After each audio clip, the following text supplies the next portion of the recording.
Hello' everyone, আজিৰ এই ভিডিঅ'টোত আমি CTET পেপাৰ 1 আৰু পেপাৰ 2ৰ মাজত কি পাৰ্থক্য আছে সেইখিনি বিচাৰ কৰিম। গতিকে প্ৰথমতে চাওক পেপাৰ 1।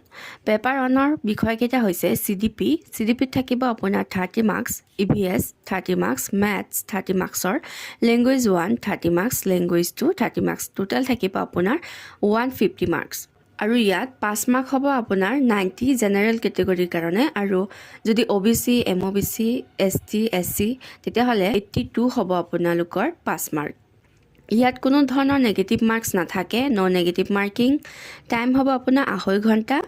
আৰু CTET পেপাৰ 2ত থাকিব আপোনাৰ CDP 30 মাৰ্কছৰ, লেংগুৱেজ 1 30 মাৰ্কছৰ, language 2 30 marks, science and maths যদি আপুনি ছায়েন্স বেকগ্ৰাউণ্ডৰ হয় তেতিয়াহ'লে আপোনালোকে ছায়েন্স আৰু মেথছ ল'ব। ইয়াত থাকিব আপোনাৰ 60 মাৰ্ক, আৰু যদি আৰ্টছৰ হয় তেতিয়াহ'লে ছ'চিয়েল ছায়েন্স ল'ব। গতিকে ইয়াতো হ'ব আপোনাৰ টোটেল মাৰ্কছ 150। আৰু ইয়াত ছাবজেক্টকেইটা দেখিছেনে? ইয়াত হৈছে 4টা। পেপাৰ 1ত 5টা ছাবজেক্ট, গতিকে ইয়াতো আপোনালোকৰ 5 মাৰ্ক হ'ব 90। যদি ৰিজাৰ্ভ কেটেগৰী হয় তেতিয়াহ'লে 82 হ'ব আপোনালোকৰ 5 মাৰ্ক।